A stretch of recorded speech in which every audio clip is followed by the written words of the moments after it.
Hello everyone, I hope कि आप लोग बहुत अच्छे होंगे। गैस, मैंने अपनी वीडियो के कमेंट बॉक्स में ऐसे बहुत से कमेंट देखे जिसमें लोग बोल रहे थे कि सर हमें इंग्लिश में देना चाहिए ओ लेवल का पेपर या हिंदी में देना चाहिए। और गैस ये बोल रहे थे कि मैंने इंग्लिश मीडियम फिल कर दिया है, क्या मैं हिंदी में दे सकता हूँ। गैस यहाँ पर मैं सिंपल सा एक बात बताना चाहता हूँ, जब आप ओ लेवल का एग्ज़ाम देने जाएंगे किसी भी सब्जेक्ट का, जब उसमें आपको कॉपी मिलेगी वहाँ पर मीडियम लिखा होता है, हिंदी या इंग्लिश।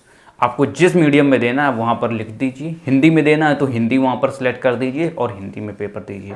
तो वो हिंदी में बहुत सारी प्रॉब्लम्स होती हैं यार, जैसे कि अब हम क्या करते हैं कि हमें कंप्यूटर लिखना है तो हम कंप्यूटर ऐसे लिख सकते हैं, लेकिन कंप्यूटर को अगर हिंदी भाषा में कन्वर्ट किया जाए तो उसका नाम होता है संगणक।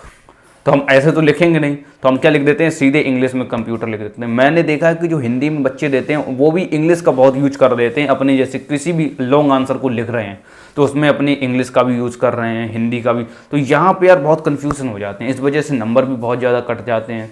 तो आपको याद रखना, अगर आप हिंदी में दे रहे हैं तो मैक्सिमम 95% तक उसमें हिंदी होनी चाहिए। इंग्लिश के एक दो वर्ड अगर आप यूज़ कर रहे हो बीच में तो वो इंग्लिश में ना लिख करके हिंदी में ही, जैसे कंप्यूटर तो कंप्यूटर को हिंदी में ही लिख दो कंप्यूटर, ठीक है। GNACOMPUTER लिख रहे हैं या संगणक लिख रहे हैं, संगणक लिखोगे तो पूरा ही मतलब कि पूरा हिंदी में पहुंच जाएगा वो।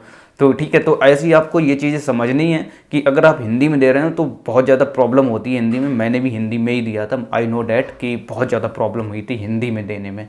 लेकिन इंग्लिश में ये क्या है कि आपको सिर्फ और सिर्फ इंग्लिश लिखनी है, हिंदी का आप एक वर्ड यूज़ नहीं कर सकते अगर आप इंग्लिश में दे रहे हैं पेपर। तो ये आपको याद रखना कि अगर हम इंग्लिश में पेपर दे रहे हैं अगर उसका हम हिंदी में लिख दें कुछ वर्ड तो क्या चलेगा? बिल्कुल भी नहीं चलेगा भाई, नंबर कटेंगे वहाँ पर। क्योंकि अगर आप इंग्लिश में दे रहे हैं तो पूरा इंग्लिश में लिखना है, हिंदी का एक वर्ड भी यूज़ नहीं करना है। हिंदी में अगर दे रहे हैं तो वहाँ पर चांसेस होते हैं कि आप कुछ वर्ड इंग्लिश में लिख सकते हैं, लेकिन जैसा कि मैंने आपको बताया 95% तक हिंदी होनी चाहिए।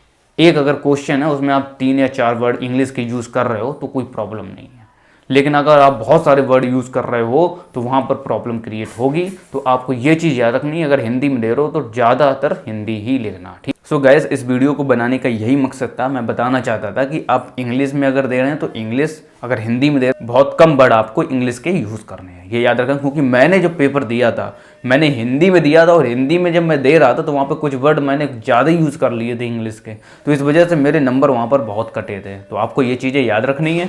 और आपको ये वीडियो पसंद आया हो तो चैनल को सब्सक्राइब करके घंटी के बेल आइकन को जरूर दबाना। अगर आप और भी वीडियोस देखना चाहते हैं जॉब से रिलेटेड तो लिंक डिस्क्रिप्शन बॉक्स में, एक बार डिस्क्रिप्शन बॉक्स में जरूर विजिट करना। और गाइस, मैंने एक और नया चैनल क्रिएट किया है जिसका नाम है आकाश भारद्वाज व्लॉग, जहाँ पर मुझे आपके सपोर्ट की जरूरत है। लिंक डिस्क्रिप्शन बॉक्स में दी। तो गाइस, उस चैनल पर भी आप एक बार विजिट जरूर करना, जहाँ पर मैं अपने पर्सनल लाइफ से रिलेटेड व्लॉग अपलोड करता रहता हूँ, ठीक है। सो गाइस, उस चैनल पर एक बार जरूर विजिट करना। मिलते हैं नेक्स्ट वीडियो में, तब तक के लिए जय हिंद, जय भारत।